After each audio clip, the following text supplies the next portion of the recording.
We're inside the four walls at a couple of footy clubs, but very particularly Hawthorn in your golden era, and what you will have read, and I'm sure the conversations you will have had around Cyril Rioli through the week.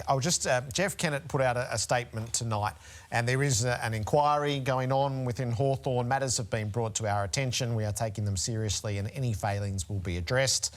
Can I finally say on this matter, we all want Cyril back with us at Hawthorn. I hope that we can work through the hurt he feels and make him feel welcome and safe in the brown and gold family again. How have you sort of lived these few days? I suppose reading the article and then listening to the interviews and the subsequent articles that have been since the initial article, you can never put yourself in his shoes or Shannon's shoes or any other player that's had to deal with this before, but you feel for what they're going through, because they're obviously still hurting about what had happened. And then I think back to both of those moments and to question, I suppose, the organisation and how we were set up. And I truly believe the Hawthorn environment at that time was acceptive to anyone. And those foundations had been laid probably first by Chance Bateman.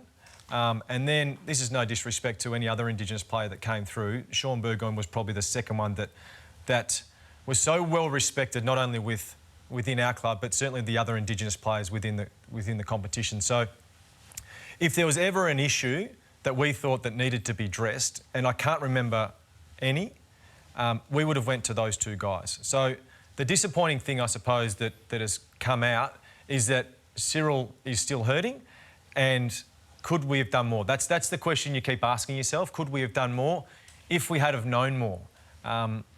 But now time has passed, and I suppose now it's about reflecting, and then once we get the opportunity to either see Cyril or talk to Cyril, hopefully he'll open up a little bit more. Were you on the leadership group in 2013? Yeah. OK, so when it was revealed that this happened and I went to the leadership group, did you think, God, did I miss that meeting, or did you make calls around the leadership group members in the last couple of days?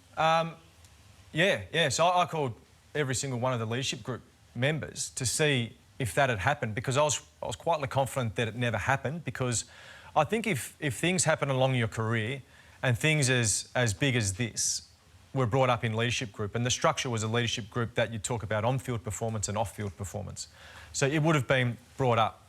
And I can't remember it being brought up. Yeah. Are you now familiar with the events of the off-season trip in 2013, which Cyril wasn't there for, yep, and what that incident was? Did you have knowledge of that at the time? Yeah, I was there. So I was over there with a group of guys, and I suppose that's the incident that I reflect on most, to see if we could have done anything. And once it had happened, and the player was clearly upset about what had happened, a senior player and more the senior player, but me as well, made sure that he was our absolute priority over the coming days and weeks that we were there. And what we felt after speaking to that player was, after the initial night and then the subsequent following days, that he was okay. He was acceptive of the apology. It was a sincere apology, and nothing was ever spoken in the years to come about that. Even speaking to the player, 9 or 10 years on, he'd never had a second thought about that night. Do you think, in hindsight, you should have reported that incident to the executive of the club at the time? I don't know. I don't know the right answer to that. I think it's one of those things where we were really guided by the player. If he thought it needed to go further, absolutely, we were there for him, and that was our role as a friend and as a leadership group to take whatever issue that player had. But countless questions and countless conversations, and we had and still got a really good relationship with this player, that we would expect and think that he would be upfront and honest with you if he was feeling that way. When you hear that Jordan and another senior player got immediately involved when a mistake has been made by a player. Do you think that was strong affirmative action? Do you think that Jordan should have done more, or was it? Do you think it was not worked out but addressed sufficiently well at the time, or not? Well, I guess when it comes to racism, you know, you have to get on the front foot. I think clubs are starting to educate themselves on how to deal with it, and they have, you know, stuff in place now these days, especially this year. I guess, you know, firstly, you know, it is very courageous and brave for Cyril and Shannon to speak up on how they feel, because it's a huge load to wear, calling out racism. Sometimes you can feel isolated, and it's really tiring on you. So it's very courageous of them, and, you know, I think clubs now, you know, for 20... I was speaking to Matty Whelan, I guess it was a few months back, and, you know, we spoke about Indigenous liaison officers, and every year we have an Indigenous camp, and we talk to all the Indigenous players and we say, what do you need to feel safe at football clubs? And we said, well, we need it to be culturally safe, and we need an Indigenous liaison officer there so we could talk to, so we can, you know, feel safe, because you get kids that come in from remote communities, coming to Melbourne to live, going into football club, which is very daunting for these young Aboriginal kids. And, you know, I guess, and it's not about me, it's about Cyril, but I speak about my experience a little bit at the Adelaide Crows when, you know, I was racially abused and there was no Indigenous liaison officers there, and I needed someone to talk to because I was hurting. And I was trying to be strong for these young Indigenous players and my family and all my people around Australia. And I had a big smile on my face, but I was drowning inside. And I told the club that they needed to employ someone, because we have PDMs, but PDMs don't really understand how racism. What are PDMs, quick? Player development, and they kind of look after you, and outside footy. So they don't really they couldn't really understand how I was feeling, and I was talking to them, but, you know, they just didn't feel it. And so I needed someone there that could understand me, that feel the pain that I was going through. And I actually created a cultural space at the Adelaide Crows where, you know, it's for a room for the brothers to go sit back and talk about family, talk about issues, whether it's sorry business where they need to go home.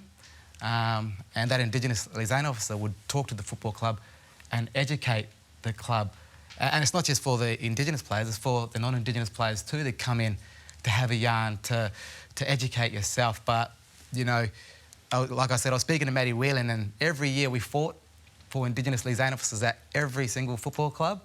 And, you know, I've spoken to Gil, I've spoken to Marshy in the last 5 years. We've been pushing and fighting, and they finally mandated it this year. So every club now will get an Indigenous liaison officer. So whenever a young Aboriginal kid will come into these football clubs, at least there's someone there they could talk to. So if there's no other Indigenous players on that team, at least there's an Indigenous liaison officer there that they could relate to and talk to make them feel welcome into that football club. So I guess we're getting better and we're educating ourselves, but we just got to continue to grow and continue to move forward and continue to do better as football clubs.